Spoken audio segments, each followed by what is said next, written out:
Do you talk too much? For today's guest, Dan Lyons, that answer for much of his life has been yes.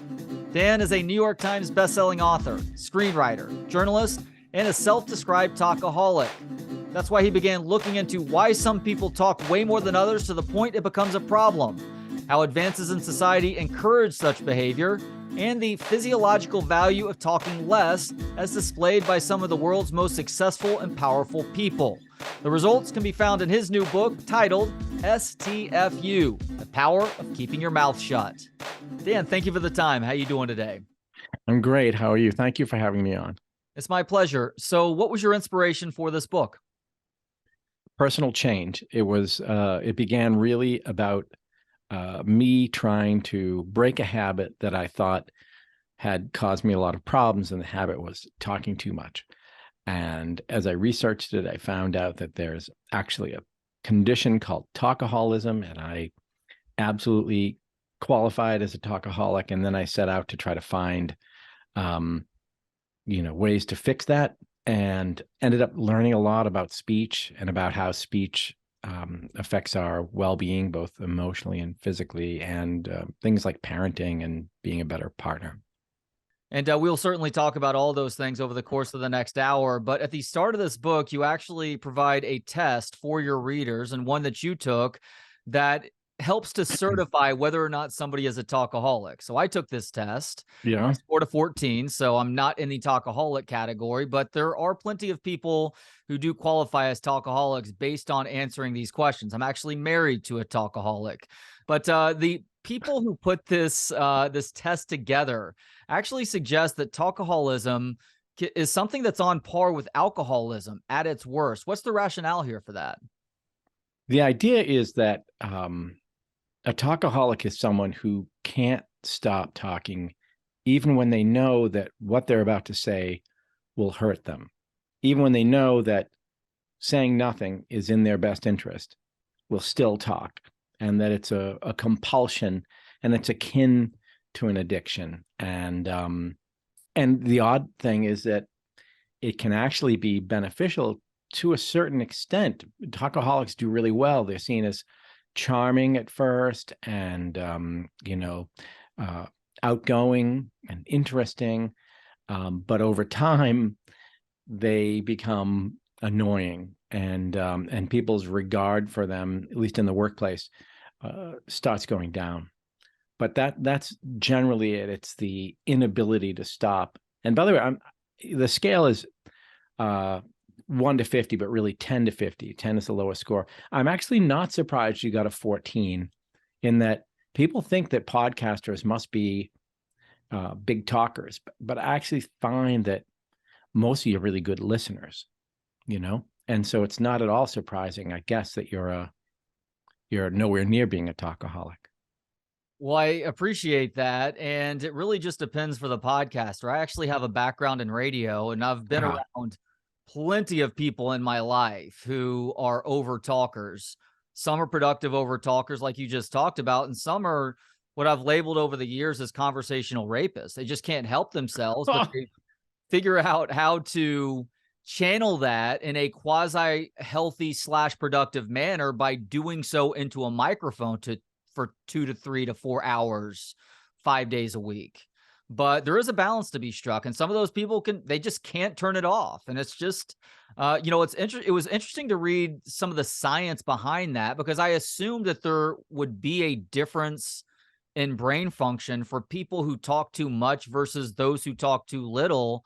And sure enough, you in your research did find this difference as described by a talkaholic scientist by the name of Michael Beatty, where he and his team at the University of Miami actually discovered what's going on differently in the brain for somebody who talks too much. So what is happening for somebody who's considered a talkaholic inside their noggins?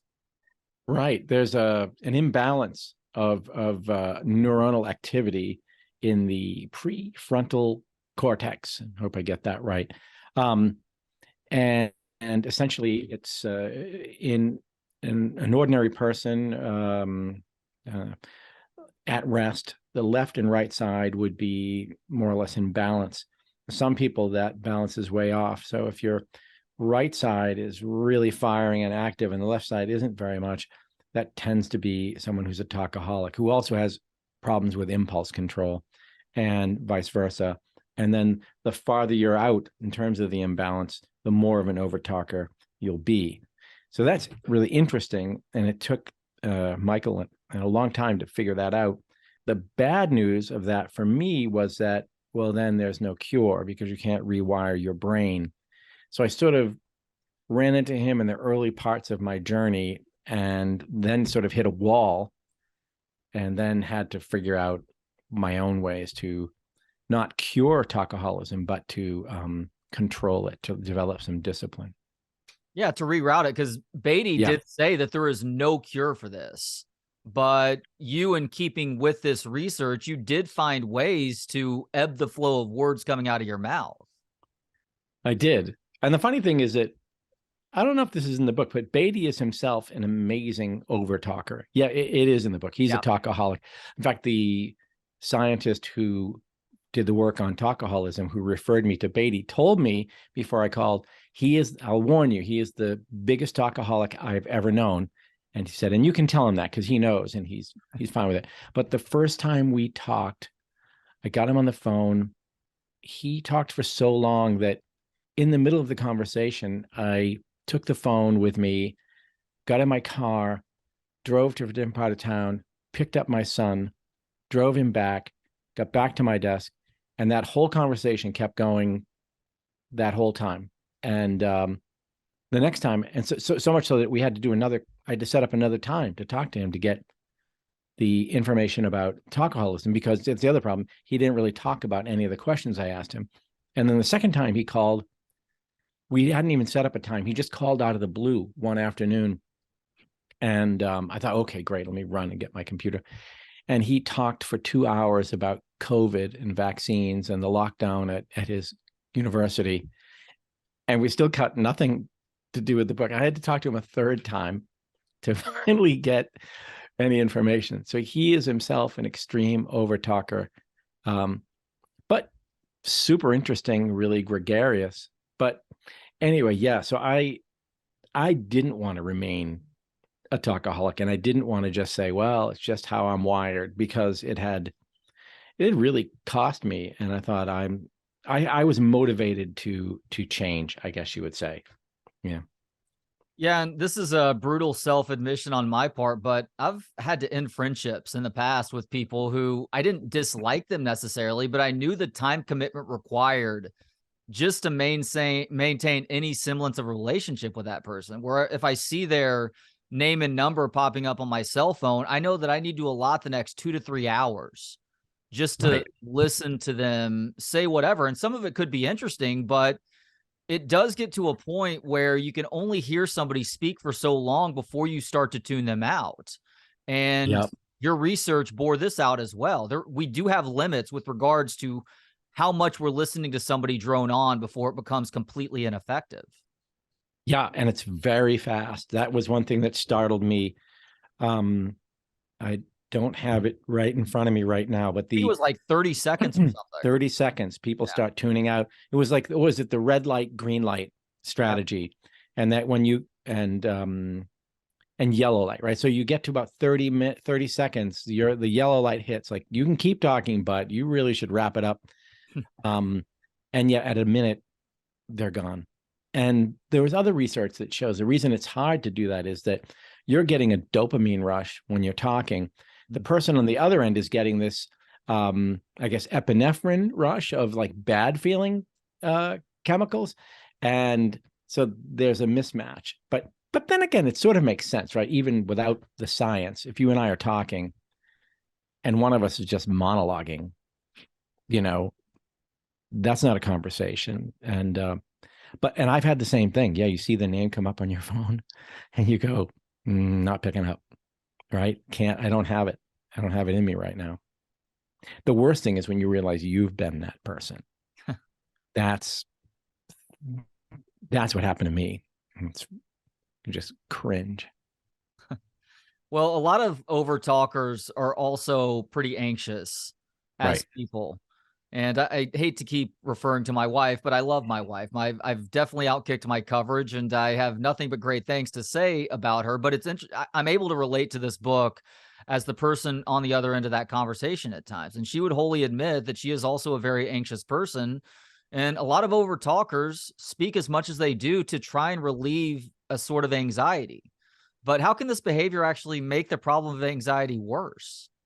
Yeah, I describe something that I call the anxiety wheel, which is that you're feeling anxious and you do something to help relieve the anxiety. For some people, it's go on social media. For other people, it's talk. And that attempt to self-soothe, in fact, does the opposite. It makes you more anxious. And so it becomes this vicious circle. And I learned through my own practice that if I can sit with that anxious feeling and realize, like, okay, I'm going to want to talk, I'm going to want to over talk, so I'm going to stop. Like this whole thing is about being aware every day when you get up of how you speak and being intentional about trying to control that. So anyway, if you sit with the anxiety, it actually rolls the anxiety wheel backwards. Resisting the urge to talk will actually lessen the anxiety you feel, and to the point where,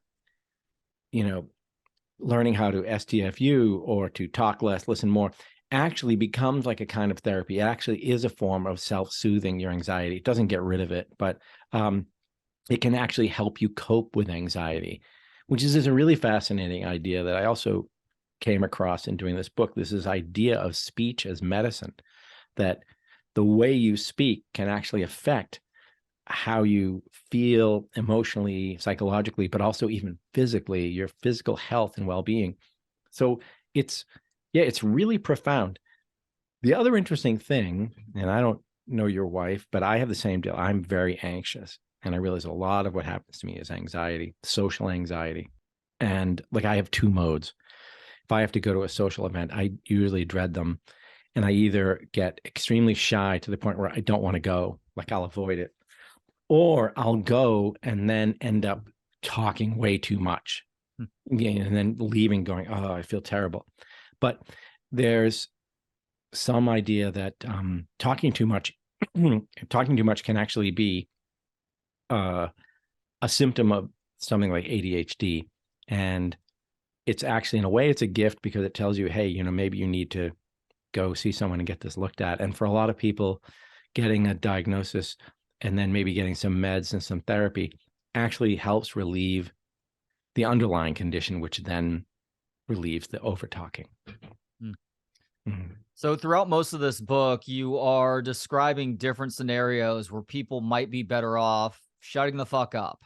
And I'm glad that you really start with technology with chapter 2 and then chapter 3. Chapter 2 is titled SITFO, or Shut It the Fuck Off. Right. My favorite quotes in this book came from this chapter. The problem is not just how much stuff is flying at us, but also that so much of the stuff is brain melting digital dog shit. How does technology add to the problem of people talking too much, Dan? Yeah, that really is a good line. I'm impressed with my own line there when I heard it read out loud. Maybe a bit extreme. Well, I think that, in the last 20 years, think about it, evolutionarily, or even not in terms of evolution, like 20 years is a blink of an eye, right? And the world in 20 years has changed so radically. And one of the biggest changes is the number of ways that people have to communicate, to broadcast their own ideas and their thoughts, to the point where there are people who are become incapable of ever saying, well, I have a thought about that, but I don't need to put it on Twitter. Like, everything that comes into your brain, you feel like you have to put it online. So part of it is just we've enabled over talking.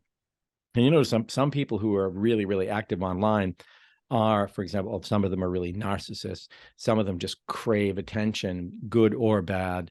And so they have a platform for it. And then we had mobile devices, which meant now it's in your pocket. Now it's never not there, right? And so most of us have multiple communication apps. We might have, email, Twitter, text messages, WhatsApp, Instagram, TikTok.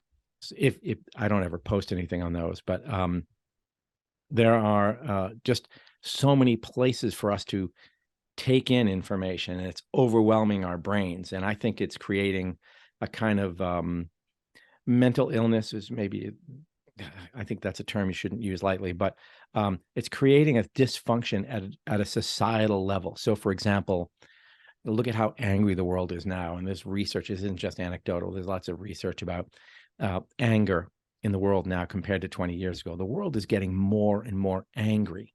And, used to talk about people who would say things online that they would never say to your face. Well, now they say it to your face. Right? We have people on airplanes attacking flight attendants. We have these Karen videos, and it's kind of funny to watch, except after a while you think, what is wrong? Like, what's happened to our society? And well, Occam's razor is, what's the big thing that's changed? Well, social media and streaming services and platforms enabled by the internet. And that in turn, I think, is creating this sort of polarization, this demonization. In politics, people say, well, in the old days, Tip O'Neill and Ronald Reagan, they would duke it out all day, but they'd go out for drinks at night. There was a certain amount of civility in politics, even if you look back to the 2008 campaign when Barack Obama ran against McCain, and people would get up at McCain rallies, and it was just the beginning pre-MAGA world of, Sarah Palin, and they would get up and start saying, well, your opponent, Obama, he's a Muslim and he's a Kenyan, and McCain would stop and say, look, no, like, he's a really good guy. I served with him in the Senate. He's a great guy. He's a family man. He's a terrific person. He and I just disagree about how to solve problems. Think about it, dude, that's gone away, right? And not just at the level of people firing back and forth at each other, like the regular people. You can't have a conversation with people in your family anymore. And I think a lot of that is this, like I say, at a level of a societal level, a kind of anger and mental illness that has taken hold of us, all of us. And we're so brainwashed in that matrix that we don't realize that it's happening. Part of the power of the brainwashing is it also makes you incapable of realizing how much you've been brainwashed. So it's an insidious thing. And I've come to believe the only way to stop it is just to get off social media. And it's not just social media and devices. The shut it the fuck off is really about devices. That's just like have time where you're not with a phone, you're not with a screen, you're not looking at TV. Spend time just being right somewhere. But then social media is has its own chapter, and that's its own sort of evil. Yeah, no doubt. And we'll talk more about social media in just a second, though. But the reality is that these machines that make us think that we are smarter are actually having the opposite effect, because many of us are no longer able to think critically or troubleshoot or simply just be in the moment. And that is extremely unhealthy. I don't care who you are, but hey, AI is going to help us do all of that at some point in the near future. So we shouldn't worry about it too much. Yeah, right. AI will do everything for us.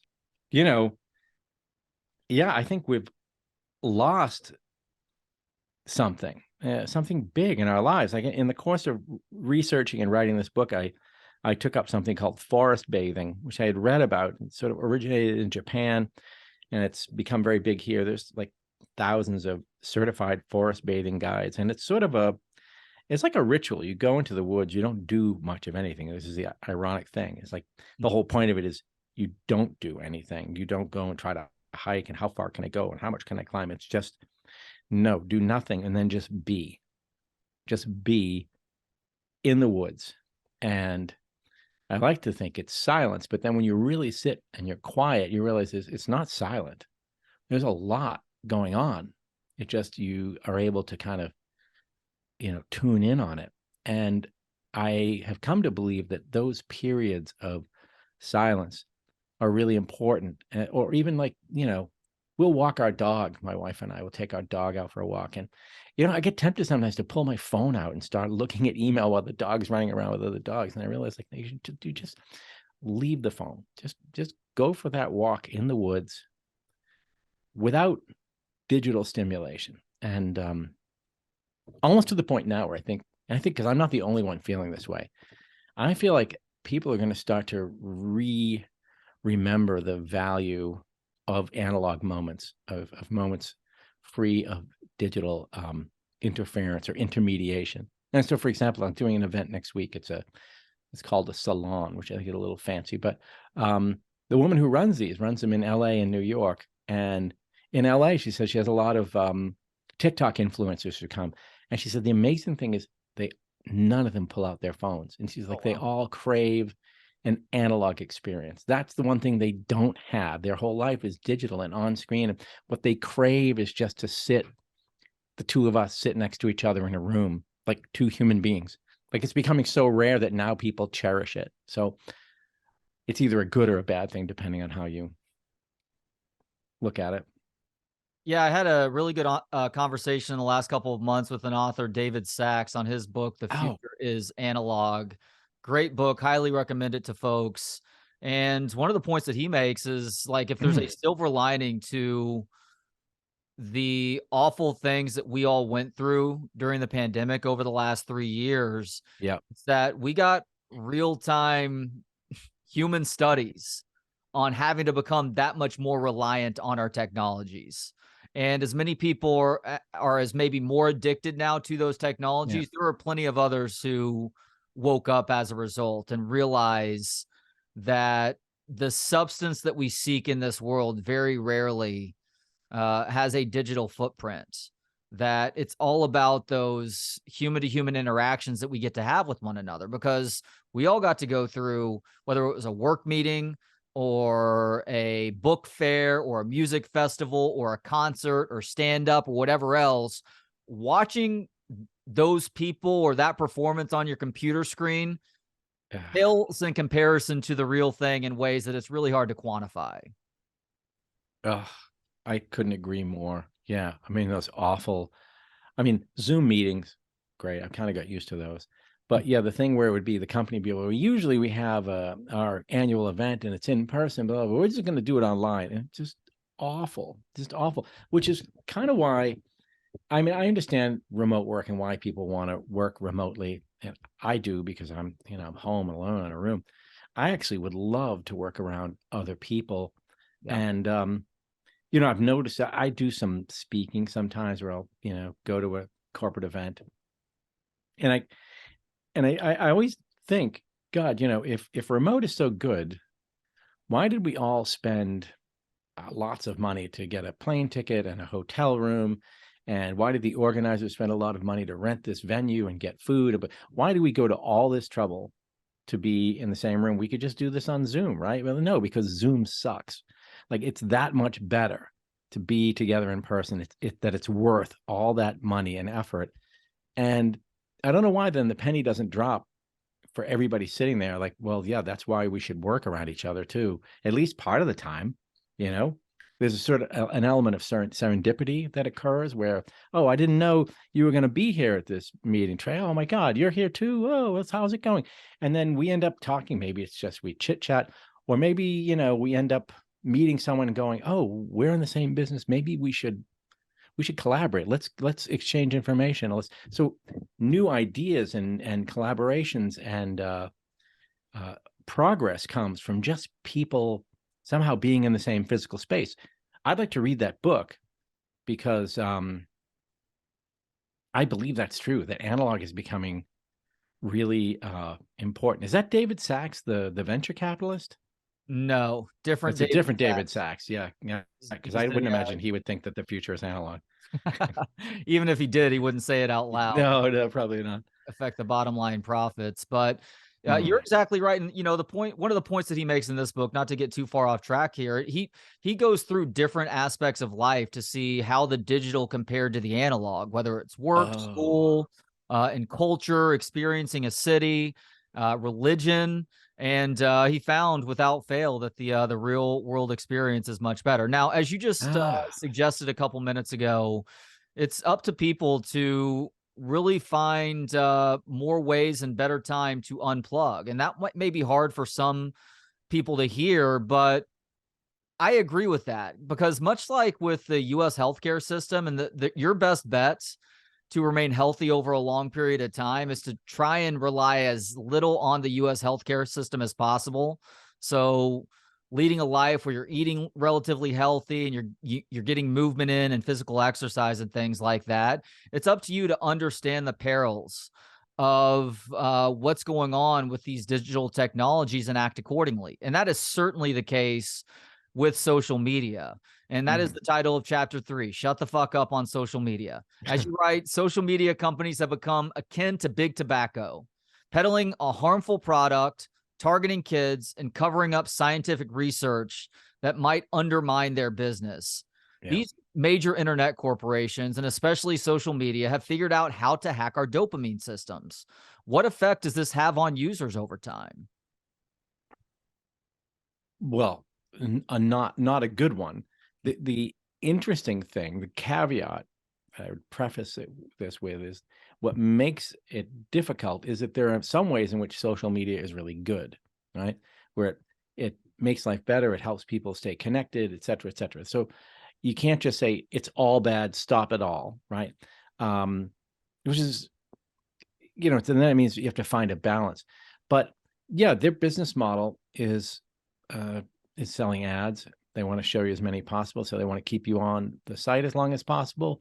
The way to do that is to get you engaged, which means not just reading, but tweeting, sharing, posting, liking. And the way to get you to do that is to kind of get you angry or provoke you or piss you off, to show you stuff that's going to make you go, oh, damn, you know, I want to write something about this.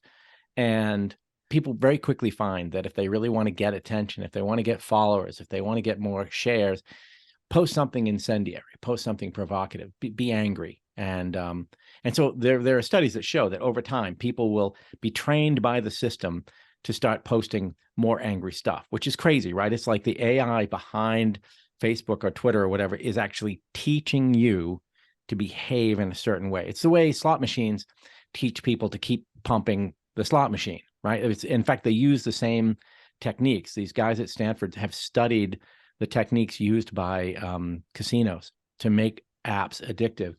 And the problem then with being angry online is it doesn't go away when you go offline. You stay angry offline. And then that does all sorts of bad physical things to you. You know, you have cortisol going through your bloodstream. So you're you're actually physically hurting your health and your psychology. Yeah. And I think it's all by design. That's what blows my mind, is that it's not like a bad side effect that, oh, it's, you know, it's fortunate. It is what they're designed to do. I find it myself, man. And I quit almost all social media. And then I kept Twitter, but just to read, because I thought it was a news system. And in the last few months, I've realized Twitter has become a lousy news filter. But even now, I'll be skimming through Twitter and I'll see something where someone says something and it's like, to me, like so stupid or so wrong. And I almost start to tweet something that says, boop, boop, boop, or so I have a funny comeback. And I realize, like, the machine is making me do this. Like, why? First of all, no one's going to read what I write. Like, you know what I mean? I think a lot of people write stuff.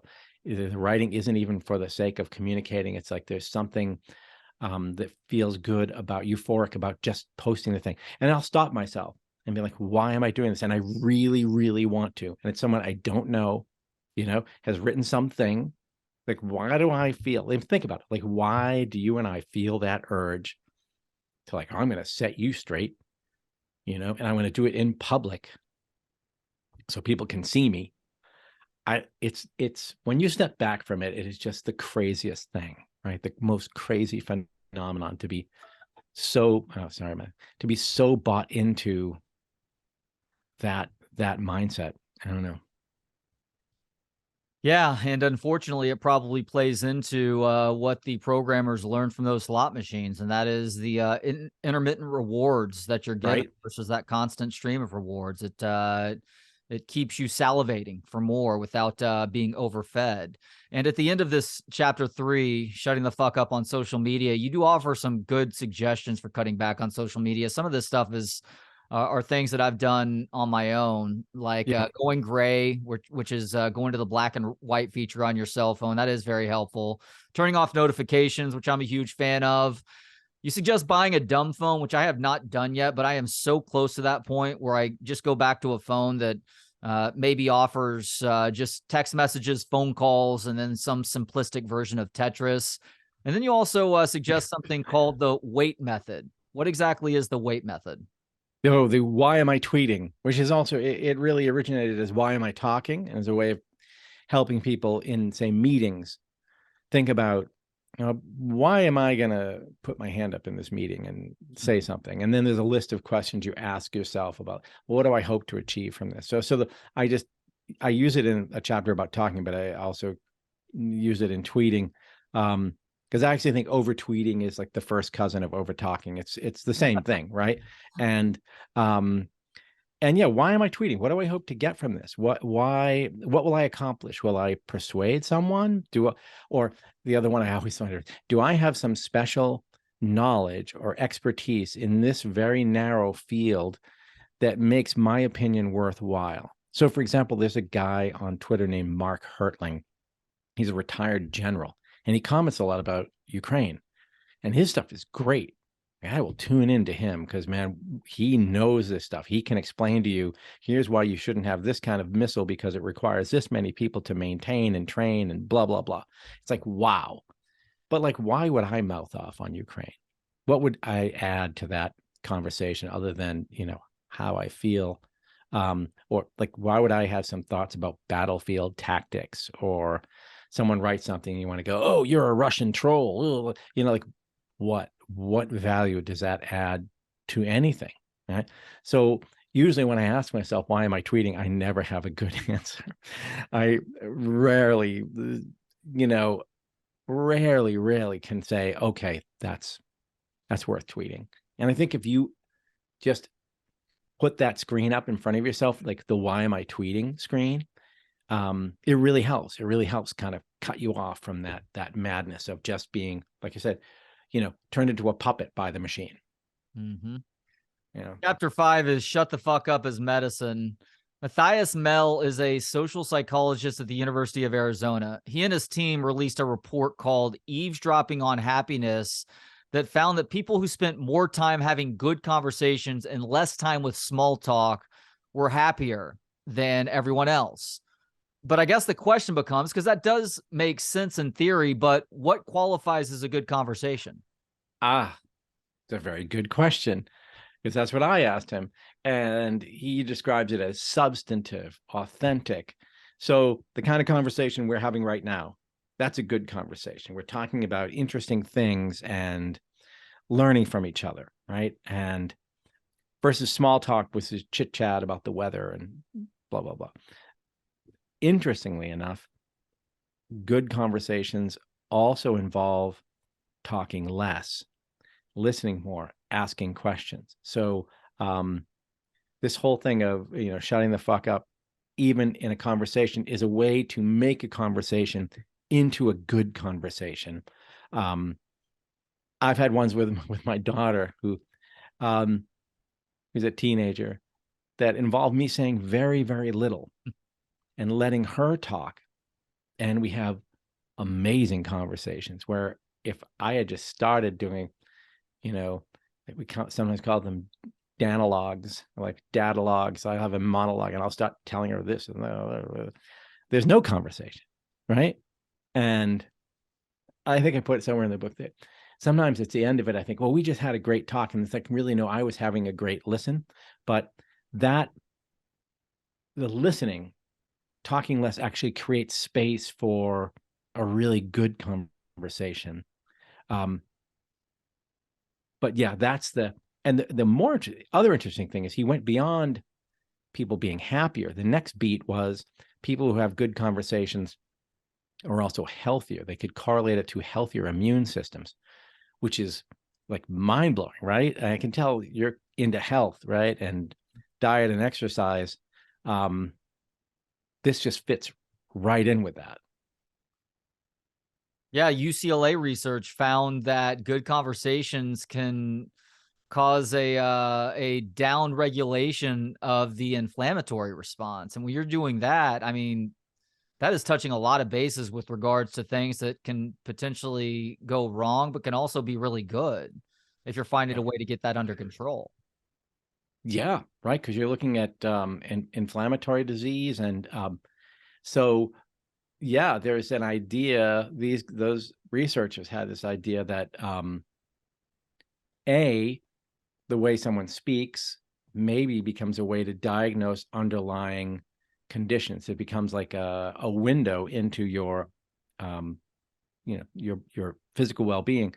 And then Matthias Mell thinks that we may then be able to flip it around and say, well, if I change the way I speak, can I become healthier? So we know, like, okay, if I get 10,000 steps a day, I will be healthier. If I sleep this many hours a day, I will be healthier. Well, what if we say, well, also try to have two really good conversations every day. Make sure you get out, find people, and that will make you healthier too. Why do we not include speech and the way we speak into that formula for health and well-being?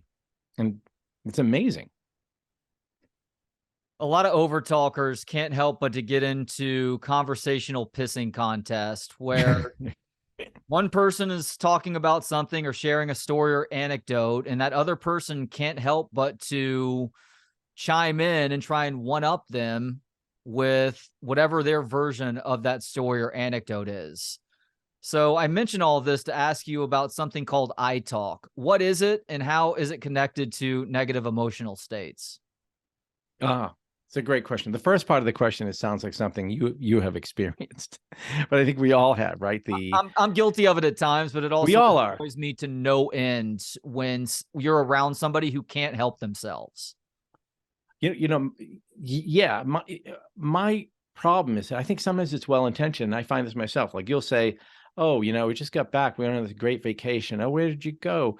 Oh, we went to Italy, and we toured it. Now, the best thing for me to say is, oh, like, well, where in Italy, and where'd you stay, and what did you do, and what did you like about it?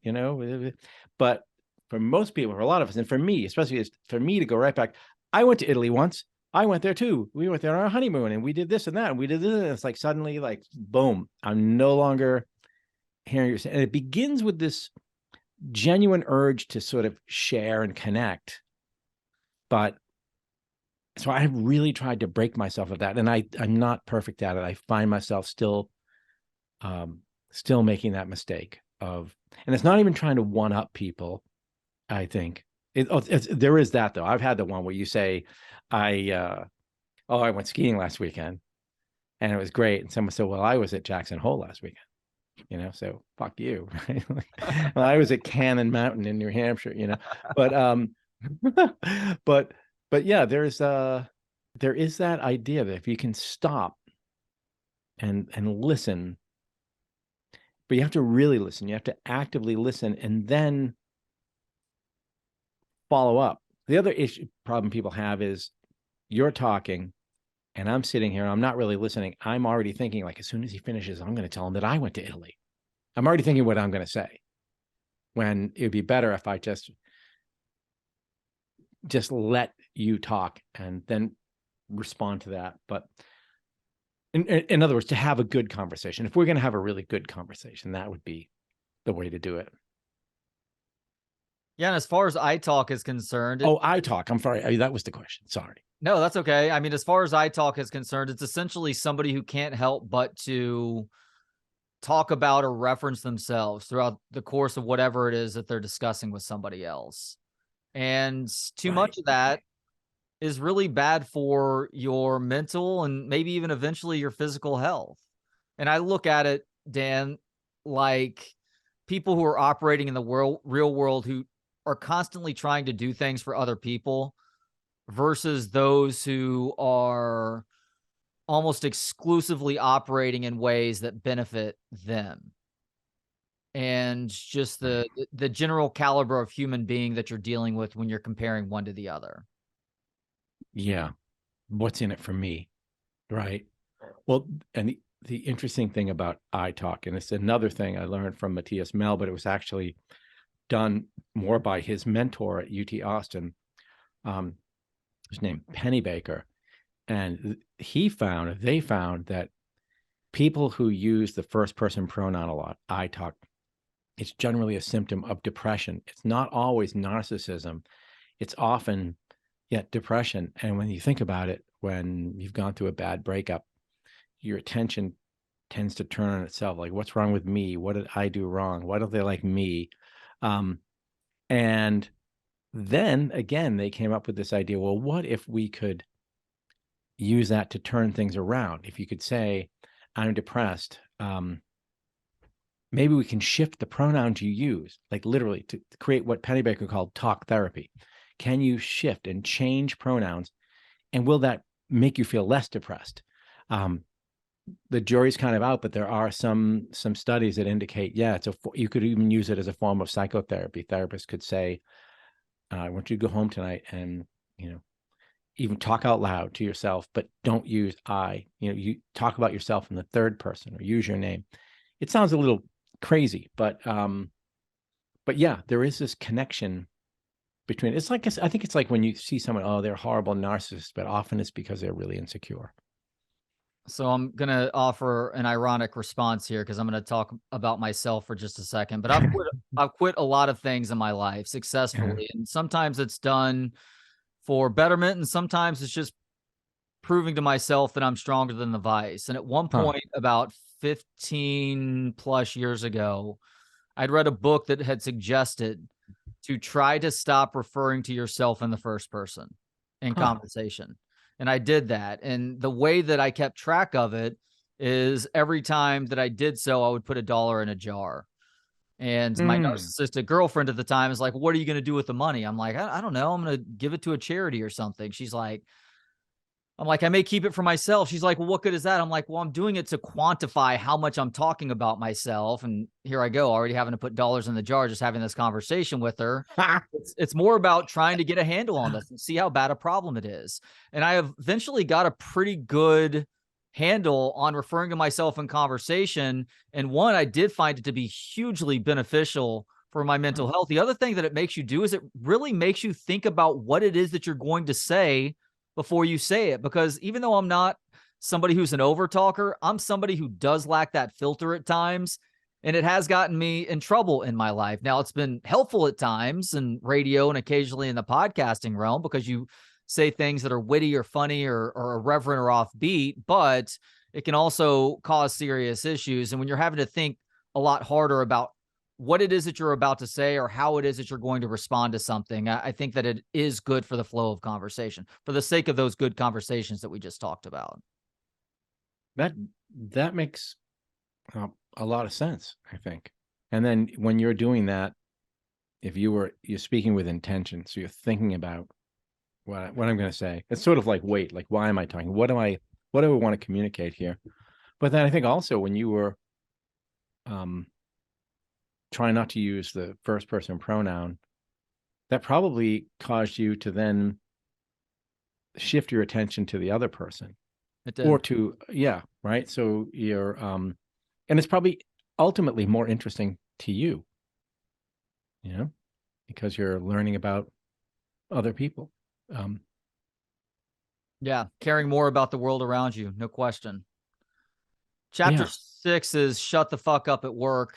Nobody should want to be that person at work, the person who can't help but to chat up every last person that they see. I brought up the term that I coined a few years ago, a little bit earlier, the conversational rapist. And you actually offer tips on how to shut this person down. Now, my tactic of telling that person that they're annoying and that they need to stop so much pointless conversation with people who don't want to be bothered by them, that never seems to work, Dan. So is there a strategy that you enjoy that you got to make reference of to the readers of this book? I think ultimately the best advice I came up with was just run. When you see them coming, you have to get away. I mean, there are ways to use body language. If you're in person together, you can literally physically start turning your body or your gaze. Another one, it's kind of weird, but it's almost like a boxing strategy where you start physically moving them in a circle. So, when there's a boxer in the middle and the other guy is coming around him, you can actually physically start moving the person. And as you're moving them, peel off. But the strategy I've read about, I don't know if I would dare. It depends who it was. You can literally just pull the person aside, and if in a good way, say, you maybe are not even aware of this, but you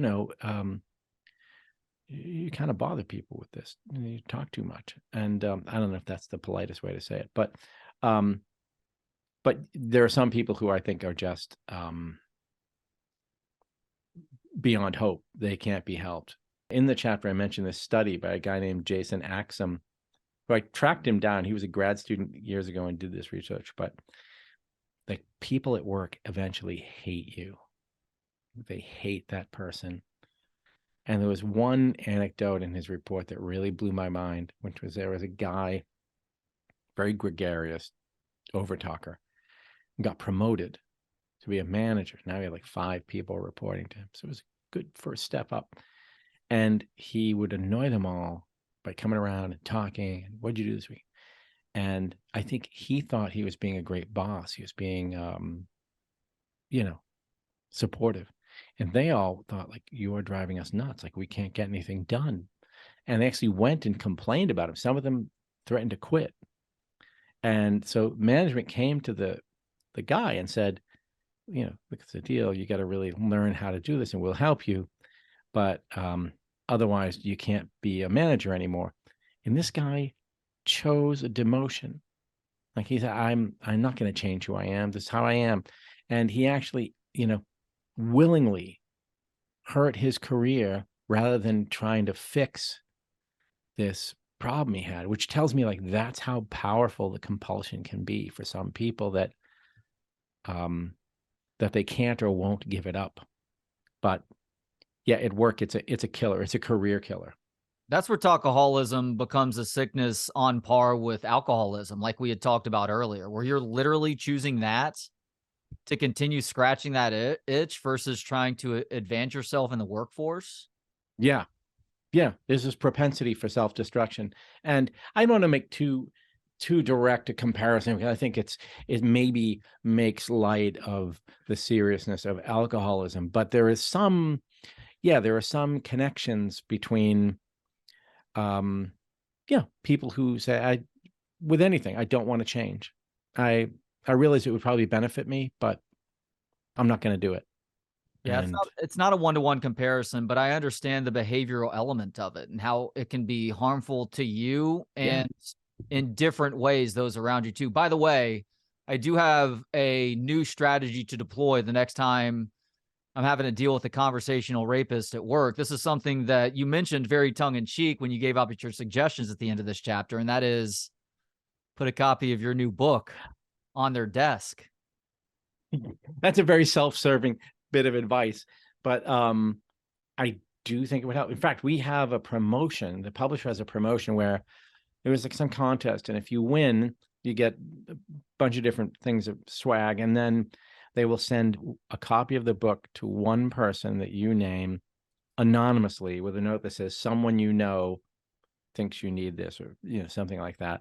And I've actually thought I could almost make a side business out of saying, if you want to do this, you can pack it. I'll send it for you. But the logistics of it, if it started to take off, would be too much. Me sitting there stuffing envelopes, but and the publisher doesn't want to do it because it's like one book at a time. And maybe you could find a bookstore. I don't know. You'd have to charge a lot, but it could be a funny thing, right? Like, here's a side. If if you want to send this book to someone, like there are those services where you can send someone a box of like dog poo or whatever, like they're horrible, like someone you hate, or a box of confetti. But yeah, it may be, maybe we should pair up with one of those, get them a wholesale price on books. But so there are these gifts now where you can open the gift and like a bunch of fake butterflies pop out. No, really? Yeah, I got one for my wife for her birthday last year, and it was something that I won't say scared her in the moment, but caused her to jump in the moment. But she really appreciated it after the fact. So maybe what you can do Oh. is you can stuff this book into one of those boxes and have like a hand that's like on a spring in there. And when they open the box up, the hand like slaps them across the face Ah. real quick, and then they see the book. You're a marketing genius. I wouldn't have thought of it. That's a really good one. Just like, yeah, smack them. I'd like to know about those butterfly things. Maybe you can send me a link later. That actually sounds like kind of a fun gift. It wouldn't be a bad one, right? That's like people probably like that. No, it was fun. As a matter of fact, my daughter asked, her birthday was a month later. She asked for one after that. So we got it for her. And she wasn't surprised anymore, of course. She knew it was coming, but she really liked it. And it's one of those cutesy little things that just adds to the special feel of that day for the birthday person. So chapter 7 is shut the fuck up at home. Mm, I do admit that I have a problem with offering unsolicited advice to my kids, Dan. yeah. I'm certainly not alone in that, but Mm-mm. you state a really good case for it being a good idea for parents to sometimes sit back and be quiet. I enjoy some of the stories that you share when going back and forth with your daughter, and when you really started to try hard to shut the fuck up at home, how it threw her off kilter. She's like, "Dad, why aren't you talking right now? I'm used to you and your Danalogs, as you call them." But Yeah. they turned out to be really constructive conversations.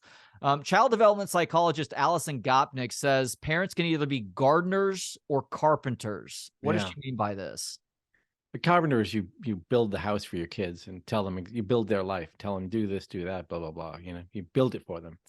And then the gardener is someone who says, I'm going to give you a space and you can go in there and you grow what you want, and you grow as a person. Like I guess the metaphor is the kids are the plants, but I'm going to give you a space, and then you go explore and become who you want to be, who you are, become yourself.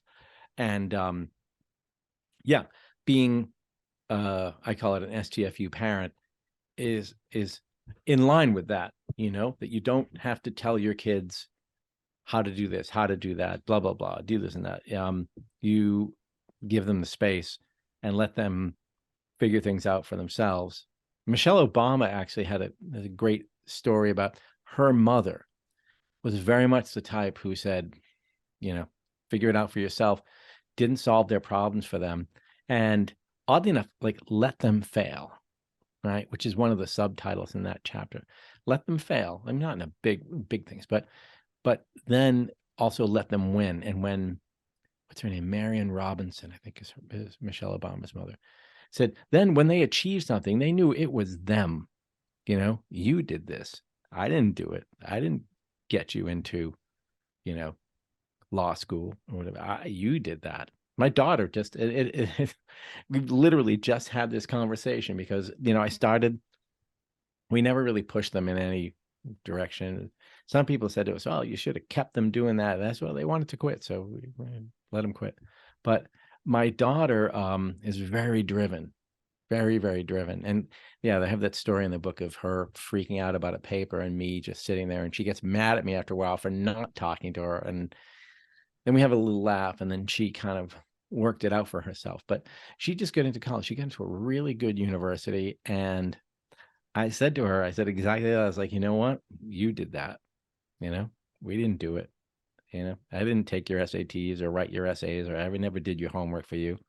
You did it. Enjoy it. And I think she does. I think kids ultimately feel more satisfaction, if you allowed them to get there. Yeah. Yeah, and the shut the fuck up parenting extends also to letting your kids be bored at times. And this gets Yeah. back to the technology and social media conversation that we were having earlier. Right. Like we are in a world of overstimulation. Sometimes they need to sit there and be bored. I've got an 8 and 6-year-old at home right now, and Okay. they will complain sometimes that they're bored. I'm like, cool, you've Oh, got a bunch of stuff in this house to figure out what to do. You've got a front yard, you have a backyard, figure it out. Like, I'm happy to play with you, yeah. but you're the one that needs to come up with that idea right now. And usually they Oh. do when they're put in that position to either be bored or figure out something better.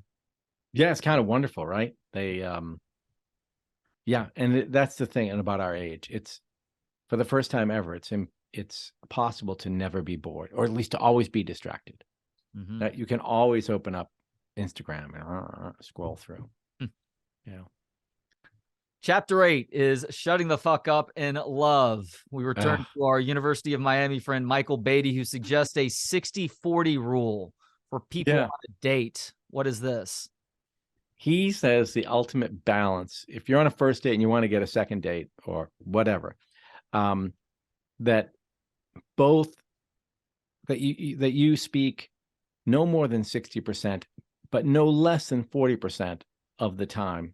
And within that bandwidth, it could be 50-50, it could be 60-40, whatever, but that both people are talking sort of at about the same amount. Because if it gets too extreme, if you go on a first date and you do 10% of the time, you basically just sit there and don't say anything. Well, that's not going to work out. Even if the other person is talking 90%, you're going to be annoyed, or you're going to be like, oh God, that was crazy, or if you both go and you both speak 10%, there is no talking, right? That's bad. Like, in other words, you have to meet sort of in the middle and not, but not take up all the oxygen. He teaches a class in, I think it's called like romantic communication or something at University of Miami. He said it's always sold out. Kids love it. They look at movie clips and, study this. How do you communicate with a romantic partner in a way that's effective? I mean, college kids are probably looking at it like, how can I get a girlfriend? But I think at a deeper level, somebody like me, I've been married for 20 years. It's more like, how do I conduct myself? How do we keep the relationship strong, in the way we communicate? Yeah, and I'm glad you bring up the 36 questions for love. Oh, right. I guess it was originally a research paper maybe that turned into a New York Times article. And I've utilized questions for my family where I'll, it's pick a number and then we ask the question and talk about the question. Some of the questions aren't appropriate for an 8 and 6-year-old, of course, but some of the questions I think are good for everybody.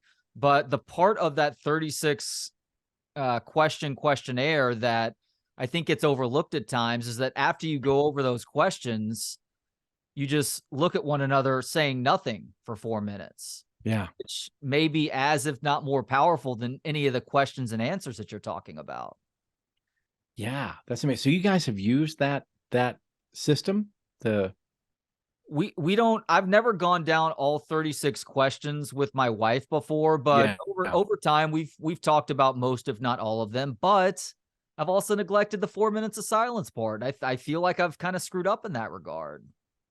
And I don't know if it's a magic formula either, but that was a woman who tried it, that technique. She wrote began as an article in the New York Times about going out. I think it was a guy she kind of knew, like with friends, and they ended up getting married or getting in a relationship. And then she wrote a book about it, How to Fall in Love with Anyone, I think was the title of it. But yeah, the minutes of silence at the end, I guess, are really important. And there was another, wasn't an experiment, but it was a thing that was done. I can't remember where it was. God, now I should have remembered my own book better, but it was, I don't think it was Germany, but somewhere in Europe, where they had a lot of refugees from Syria and then people local. And there was a lot of tension, obviously, about all these people coming into our country. And the experiment was, they filmed it, just sit in a chair, you and I. One person's a Syrian refugee, a refugee from somewhere. The other is a Swede, or wherever they were from. And just look at each other. And I think it was 5 minutes, maybe it was 10. And they filmed it. And you cannot watch this without getting choked up. Just, you're watching it and you're seeing these people connect with one another in a way that no conversation ever could have done. They're just like looking at each other and seeing each other as human beings. I mean, it's really overwhelming. And then they film them afterwards having a conversation. And the conversation is really intense and really good and really connected because it was preceded by this silent, just looking at each other. It's, if I could find a link, I'll send it to you. It's seriously amazing. Like, And I wish I could remember it better, but yeah, my wife and I did this. My wife and I were separated, and then we started spending time together, more or less not talking. We wouldn't sit in chairs and stare at each other, but we would, I'd go over and say, let's take the dog, for a walk out in the woods. We had a golden retriever and needed to run and swim every day. And he would go and just, and I would resist the urge to blah, blah, blah, blah, and I'd just kind of walk and hang out, sit together, watch the dog swim and get sticks. And it did more for us than any amount of talk therapy, which we had done a lot of. And then it turns out there's also research that suggests spending time alone together in silence actually tightens bonds between people. So if you already have a bond, those silent moments actually can be very strong. Yeah, it was interesting that you made an argument in some circumstances against talk therapy for two people who are having issues. And we as a couple have gone to therapy before, thankfully not because there are any serious issues necessarily, but I remember thinking in those moments, like, this is a complete stranger who is asking us to explain one thing or another, wants to hear from us about what we think our problems are, and then we're supposed to take what they're telling us in return as the word of God and try and apply that in our lives. And that, I mean, that may work for some, but I think for independent minded individuals, you're going to be pretty skeptical in situations like that. But I can see the value in just spending time together, not saying a whole lot and just kind of enjoying the moment. And while it may be a bit apples to oranges, like, I feel like there is a forest bathing element to what you just described, where Yep. in this world where our attention is constantly being drawn on one thing or another, especially if you live in a city and you're walking down a city street. I mean, you're seeing advertisements left and right. There are other people walking by. You may have to be dodging traffic at times to just be in a situation where you're allowing your attention a break, where you're giving it a rest to allow it to completely recharge. Whether or not somebody is there, you are going to benefit in that moment. So if there's somebody else beside you right then and there, that's a shared experience. And that's, I think, one of the keys to happiness in this world is going through bad experiences too, to a degree, but good experiences with those that you care about the most. Yeah. Yeah. Those Something as moments. melancholy as watching your dog or playing fetch with your dog, or watching your dog run around the dog park for an hour or so. Yeah, we do that now too. We often, especially on weekends, because we have different schedules during the week. But I'll get up Saturday. I'm really excited. Like, where can we go with the dog? And either one of us could do it alone, but we kind of want to go together. And we might talk, but we don't hash out any big things. But I actually do believe in therapy. Like, I think therapy can be really good, even couples therapy. For us, it didn't work, and there's some statistics that show that it fails quite often, and some people feel that they came out of couples therapy worse than before. I think it probably is very much depends on who you are and where you are. You can get to a point where things are just so bad that talking about it isn't going to help. And I think we got to that point, but and so silence helped us. Ruth Bader Ginsburg had this great line about the key to a happy marriage or a successful marriage is sometimes be a little deaf, or sometimes it helps to be deaf sometimes. And then she expands on it in her book and says, well, unkind word is said, just they're having a bad day, just you didn't hear that, just let it go.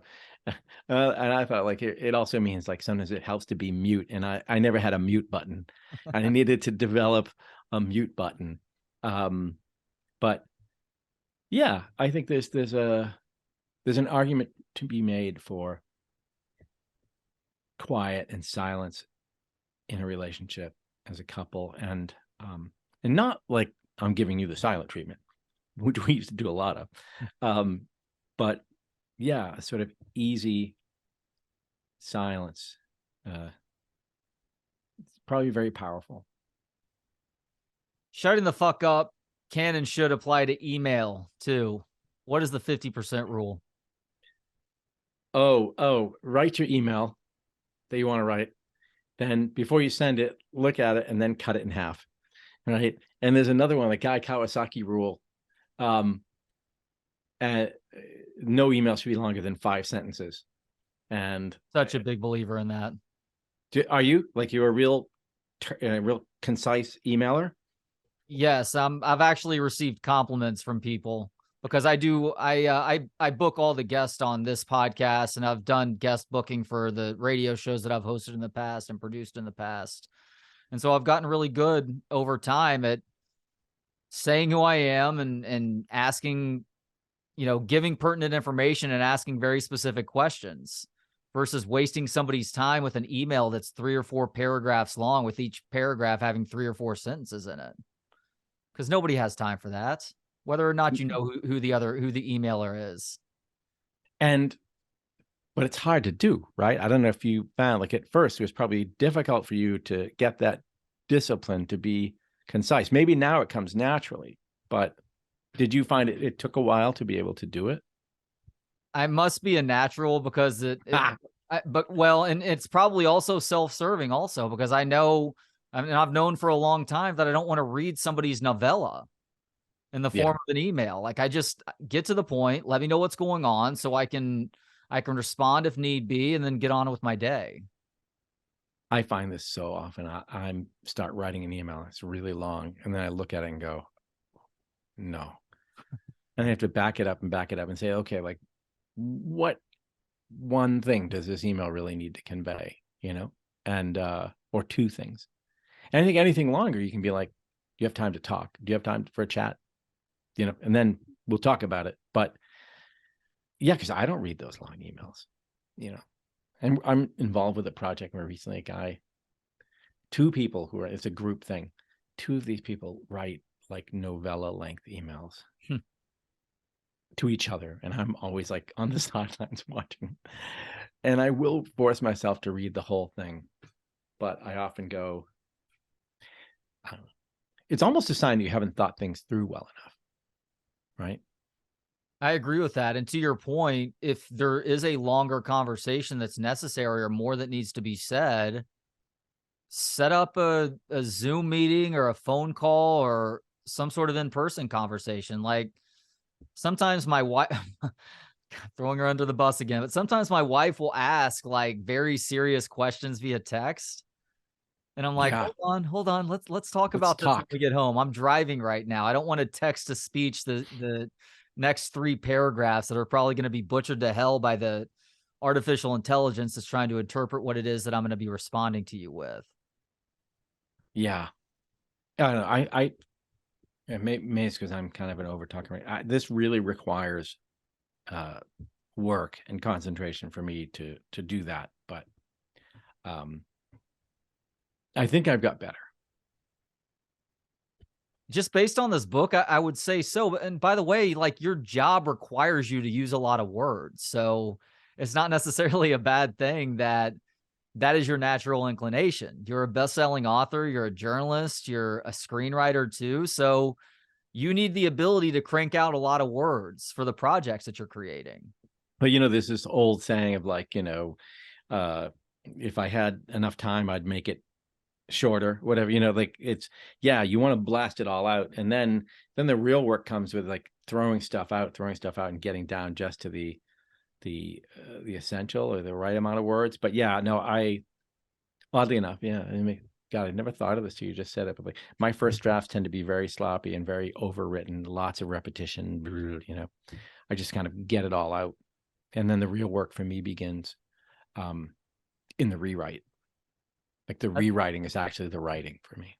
That's interesting. Well, the final product for this book it's succinct. I mean, the book is barely over 200 pages, and I read a lot of books. I don't feel like there were any wastes of words here. Some books that end up in the 300 to 400 page range, you're God, you could have cut half of what you wrote here. I didn't get that feeling with this book. I thought it was a great read. Thank you. I think the editor was hoping it would be longer when we first conceived of it. And I kept saying, dude, I don't know. And he's like, oh yeah, you'll get into it and it'll be, you know, and I was like, and then it came out, it was kind of a short book. And then I thought, well, yeah, but like for the subject matter, maybe it makes sense. Like you don't want to read an 800-word book about the virtue of talking less, right? Although I do think there are people who look at books and go, well, I'm not going to pay all that and the book's only this big. I want a big fat book, you know, maybe, who knows? Well, there's always Brothers Karamazov. All right, chapter 9 is In War and Peace. Yeah. yeah, exactly. Chapter 9 is shut the fuck up is power. Yeah. In this chapter, you go over ways some really powerful and successful people make things happen by saying very little. For instance, what is the Bezos question mark method? It's a great example. Jeff Bezos, the founder of Amazon, has developed this thing called the question mark method, which is when, let's say, a customer writes to Jeff Bezos complaining about something, some big problem. And it must be important enough to get all the way to him. He will then, instead of answering the customer, will find out who's the person inside Amazon responsible for this and just forward the email to that person with a question mark. Like, you know, see below, what's this? And apparently, people in Amazon would live in fear of getting a question mark email from Jeff Bezos because it meant, you know, you're in trouble. You better fix this now. And you can see how it would be almost scarier than him going on. I don't know, even if he's yelling at you. But the tendency of the boss would be like, hey, I know, blah, blah, blah, but maybe you can figure this out and tell me what's going on. And maybe is it this, is it that, blah, blah, blah. Or the one that just goes, you know, like really mean email. Just the one question mark, think about how scary that is, right? Just like, I'm not going to tell you what I think. Just fix this. And yeah, it's a savage move. And I think you have to be Jeff Bezos to pull it off, but maybe not. Maybe any of us could be like, you know, sometimes you send an email to someone, it's like FYI or see below. Like, you don't need any more comment from me. This is what, yeah, I don't know. Yeah, Richard Branson, you give some good examples from his leadership memoir throughout this book. And I think the example you provide in chapter 9 is how he takes notes. Like whenever he's in meetings, he does very little talking and he takes a lot of notes. Yeah. And then responds accordingly after the fact. I like that because we all feel so much pressure to comment immediately on what's going on in our lives or in this world, which is probably a byproduct of social media society. And so somebody who's obviously accomplished as much as he has, choosing to write down what is being talked about, really consider how he's going to respond before eventually doing so. There's a ton of value in that. Yeah, I've started doing that. Where's my, oh, here it is. It's going to make some noise, but I carry a notebook everywhere I go now. And I like every meeting all day long. It's like a journal I get up, okay, today's Tuesday, February 28th, 2023. And I'll write down, I had this meeting. And I just take notes in the meeting. I'll put highlighters. And then I find that later it's easy enough for me to spin back and go, oh, what did we talk about in that meeting back in January 12th? And I can flip through and find it. The tricky bit is when you don't remember what day the meeting was on. But anyway, yeah, or you lose the notebook. Or you lose a notebook, right? Sometimes I'll write things down on paper and then I'll go create a Google Doc and, you know, put it there so it's, you know, remembered. But I do think it forces you, Branson's thing is it forces you to pay attention. Yeah. You know, and it shows the other person that you're paying attention because you're looking at them and you're writing it down. They know you're paying attention to what they say.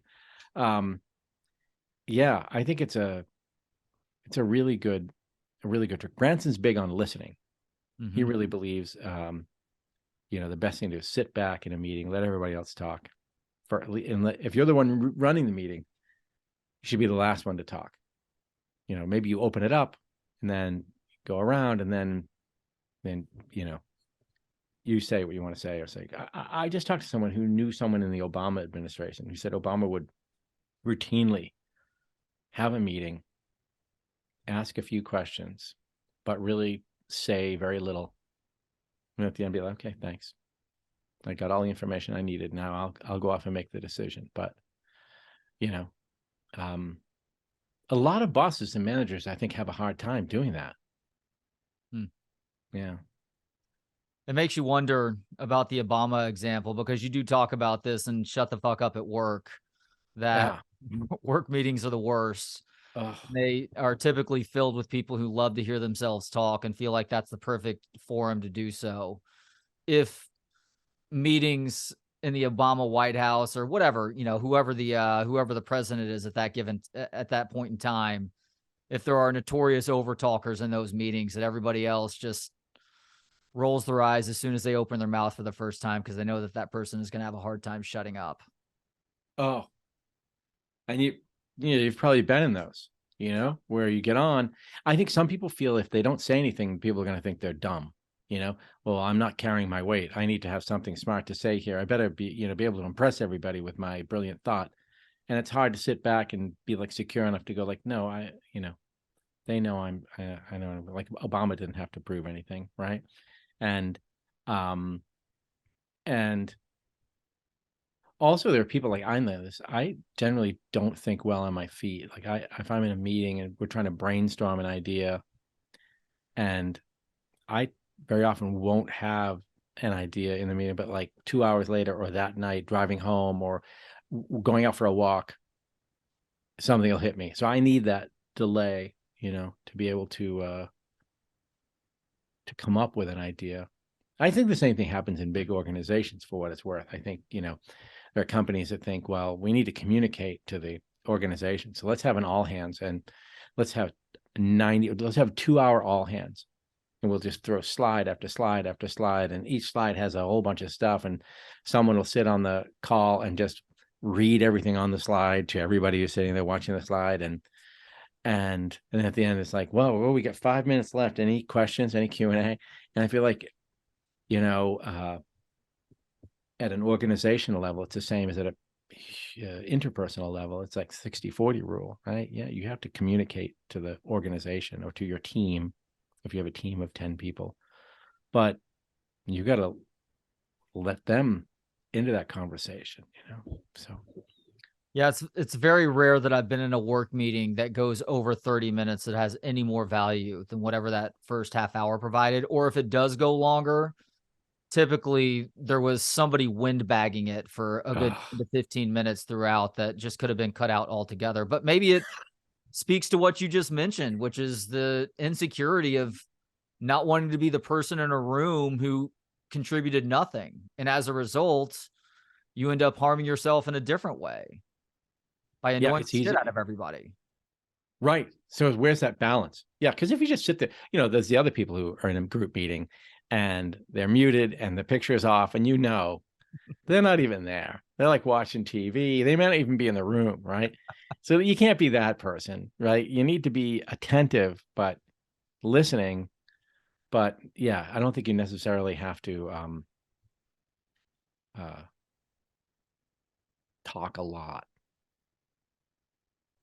Do you mean to tell me that people know that me being muted and off camera, they realize what's really going on my end? I don't know. I can't say what people know. I know that when I'm muted and off camera, I am not paying attention, man. Although I had one yesterday. Sometimes there's a group that I'm in a group call with, and nobody puts on video.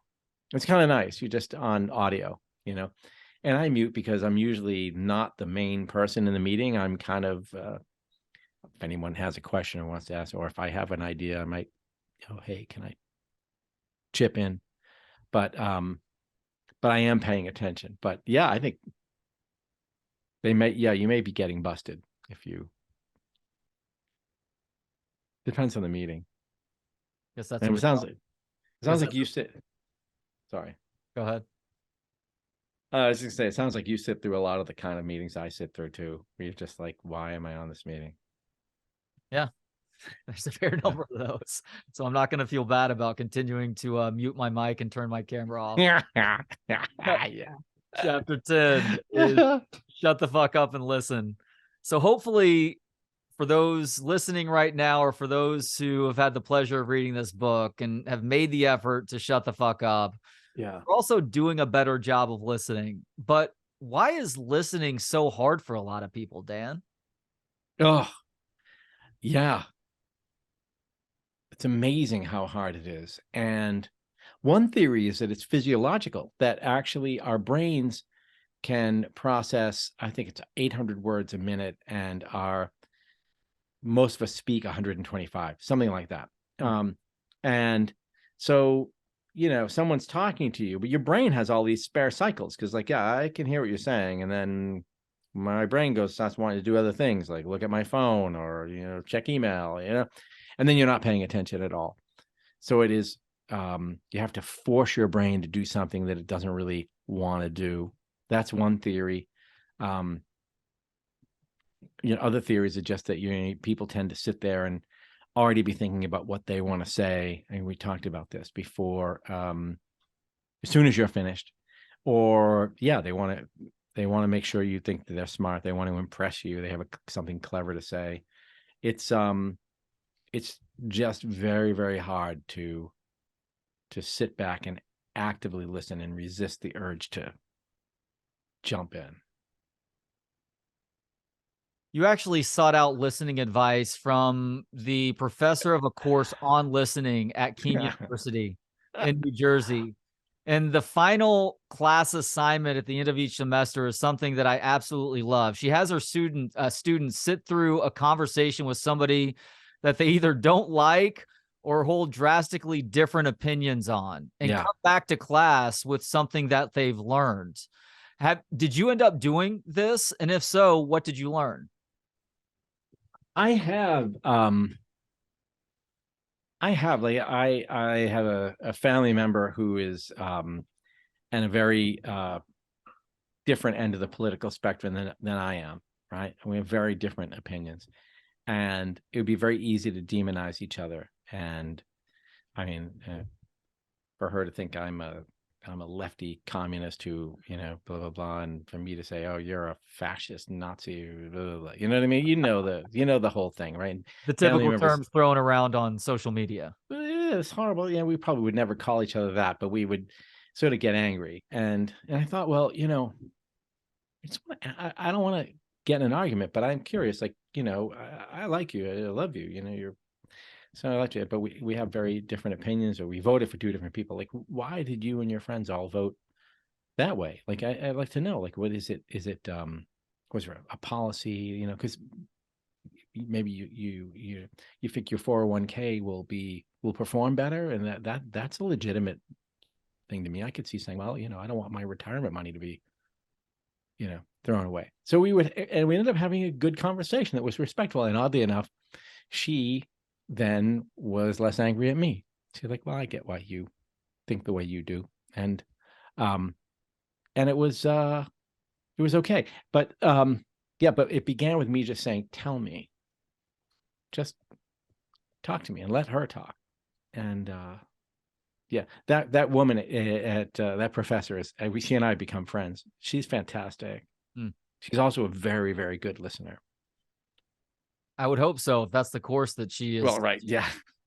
But I'm also glad to hear that about you and your family member. And this gets back to something that you were talking about earlier in this conversation. It's really hard to have civil discourse in modern times. Theoretically, social media was supposed to help with that. Clearly, that has not happened, nor is it going to happen, because people get to operate without any sort of accountability if and when they say something truly ugly to somebody else. And one of the keys to us, like, getting this whole thing back on track is those who are capable to try and have those disagreeable conversations. And the point is not to try and change somebody else's mind. You're certainly welcome to try and do so, but to go into a situation like that and coming out of it, maybe having a better idea as to why somebody feels the way that they do. And generally speaking, maybe operating with more of a sense of empathy as we're all operating in this crazy world. Yeah, I think that's a really good idea. That's exactly right. And it's possible to not agree, not share the same beliefs on everything, but still to respect each other and like each other, Matthias Mail and I talked about that, the speech professor in Arizona, that, why can't you have a conversation with someone that you disagree with? Maybe you didn't even talk about the thing you disagree on, but there's all sorts of other ways, like, hey, I really like you. You're a great person. That's cool. Let's go, do stuff together. You can be, I suppose you could be on a softball team with someone and be like, you're great. I love playing softball with you, and you're really good at softball. So we like having you on the team, and you go out for beers afterwards. Like, it's all great. I know that you feel that way about that, and I feel that way about it. Okay. I actually think it would be a good way to start healing some of that stuff in our culture, just learning to listen. Just stop, listen. You don't even have to agree, All right, last question, Dan, and I do appreciate the extended time here. So considering that you just wrote this excellent book on shutting the fuck up, have you mastered the art as somebody who is a self-identified overtalker of shutting the fuck up? I think so. I don't know if I've mastered the art. I've got better. Okay. And I still don't always do well. I still slip up. But I've had people tell me that I seem different. In fact, I had 2 podcast interviews where the person said, we went and watched some of your videos before we got you on here. And like, dude, you're nothing like that guy. I think they were disappointed too. I think they wanted like, oh, the funny guy who's crazy. And so I thought, well, maybe that's true. My wife says I've changed.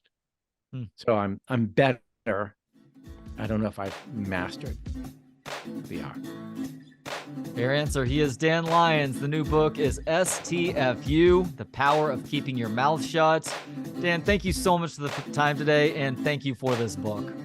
Oh, thank you for having me and taking an interest. I really appreciate it. Thanks to Gentleman Jesus for the intro and outro music. Hear more of his work, gentlemanjesus.com. And thanks to you for tuning in. For more of the show and to connect on social media, visit booksonpod.com. We'll talk to you next time on Books on Pod.